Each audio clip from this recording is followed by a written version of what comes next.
You'll find a common theme with myself and many others who played the first Spintires Mudrunner game on the Nintendo Switch, and that sentiment tends to be, I usually am a fan of RPGs, why am I having so much fun being stuck in the mud? Let me say straight off the bat, you don't have to be a fan of trucks or to know each and every model to enjoy Snowrunner. This is much closer to an RPG in many aspects, and a bloody good one at that. Make sure you stick around to the visuals and performance segment of this review, as there'll be some important things for handheld players. Thanks to the publisher Focus Home Interactive. Why do I think Spintires is no joke? Oh, that's terrible. Just leave. Let's find out.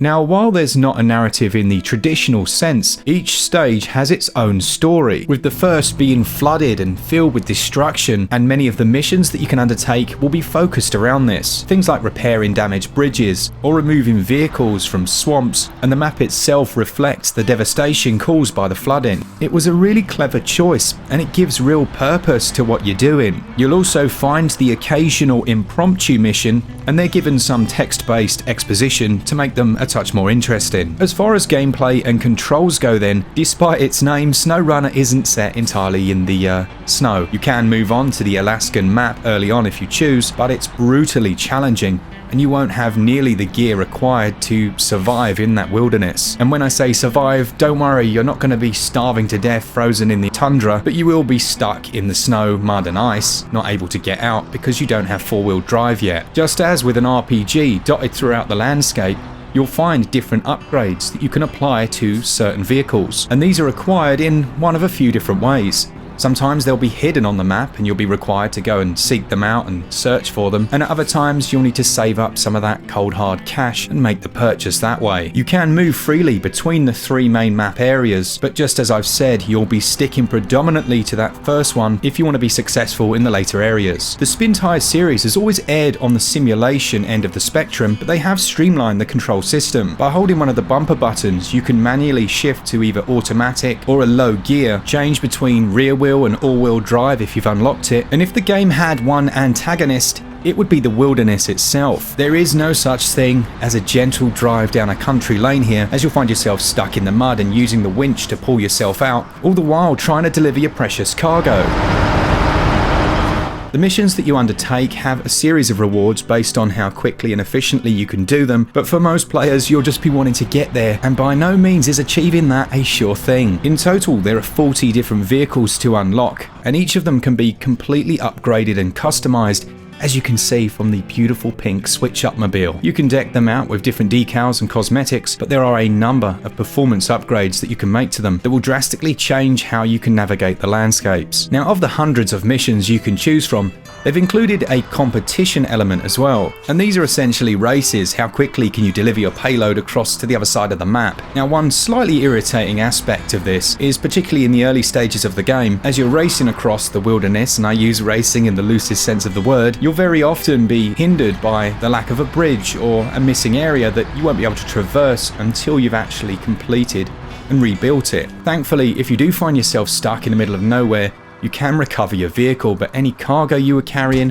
will be lost. Refueling is free, you can repair your vehicle free of charge as well, but I can't overstate the sheer satisfaction from finally conquering a particularly tricky section. In a step more towards something like Far Cry, this time around the world is dotted with watchtowers. These tend to be placed in the back end of Beyond and are usually really difficult to get to, but once you do, you can then unlock a different area of the map. All it was missing was that weird eagle sound from Assassin's Creed, but in my opinion it's a really smart move on the developer's part including it in a title like this, because it encourages you to push off the beaten path and to explore every area of the map. Once you do that, the fog of war will disappear and you'll obviously unlock new missions as well as hidden vehicles and upgrades.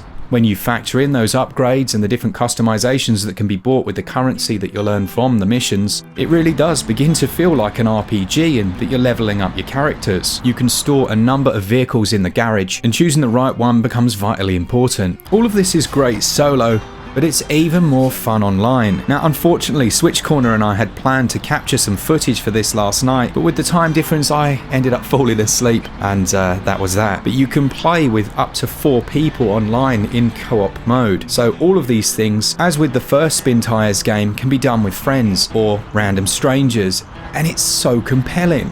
Find yourself stuck in the mud, and the next thing you know, you've got someone pulling you out with their winch, which, while potentially the most nerdy thing I've ever said in my life, makes for some great gaming moments. There are also a number of different events that you can enter right off the bat if you don't want to do the main storyline, and they've included quite a few achievements if you want to go for those. Snowrunner feels like a real evolution of the franchise, and it does everything the first game did, but bigger and better. There's a real cohesion that surrounds each of the maps, and this time round as a player, you felt like you had a purpose. We've seen the watchtower system used in so many other titles, but it does work well here. And if you didn't play the first one, or you are sure that you wouldn't enjoy this, consider what I've said about it having many similarities to an RPG. In terms of gameplay then, it's a very fun and compelling experience, although it can be a touch frustrating when you find yourself stuck in the mud, but that tends to be a reflection more of the driver than the vehicle. Gameplay scores 18 out of 20, and the controls have been streamlined since the first, with a few sensible additions like the gear shifting mechanic, the quick grapple option by pressing Y, and allowing you to move the camera all the way back to the rear of your trailer so that you can get a view when you're reversing. There's also a nice granular amount of HD rumble feedback. Controls also score 18 out of 20.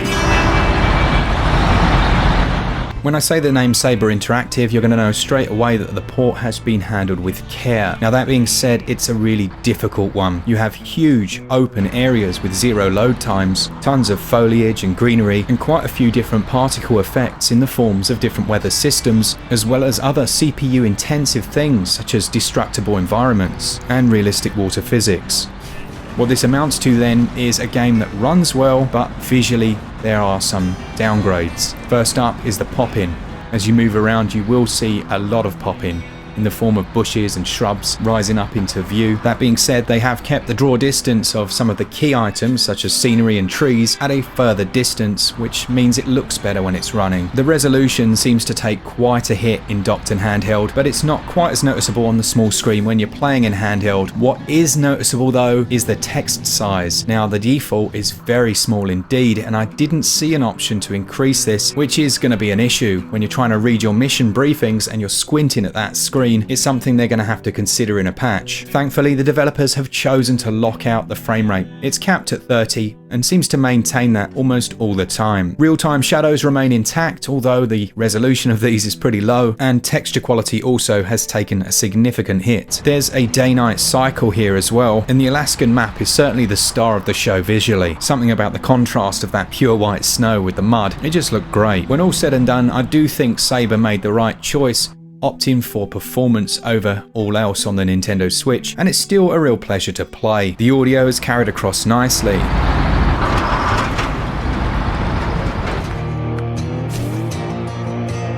I did notice a couple of strange audio issues. In certain menus, the audio of an engine sound might loop and it ends up sounding slightly unnatural.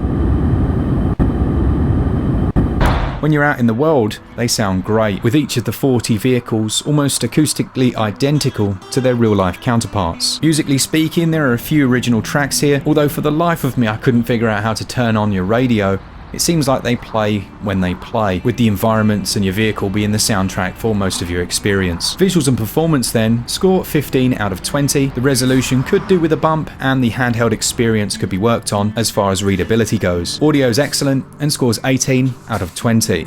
Snowrunner is going to set you back £35.99, which I believe is £5.99 more than Spintires Mudrunner, but it also meets and exceeds any of the criticisms I had about that game. Things like a lack of variety or a lack of purpose are more than answered in this title. There's so much to unlock, so much to do, and the worlds that you can explore are genuinely beautiful at times. There's enough side content, extra missions, hidden items, as well as that excellent online to keep any player engaged for hundreds of hours. By default, it's not going to appeal to everyone, but I also think there's far more mass appeal here than you might initially realise. Hopefully we can get a few patches just to bring things up a touch, but it's a very enjoyable game. I give value 17 out of 20.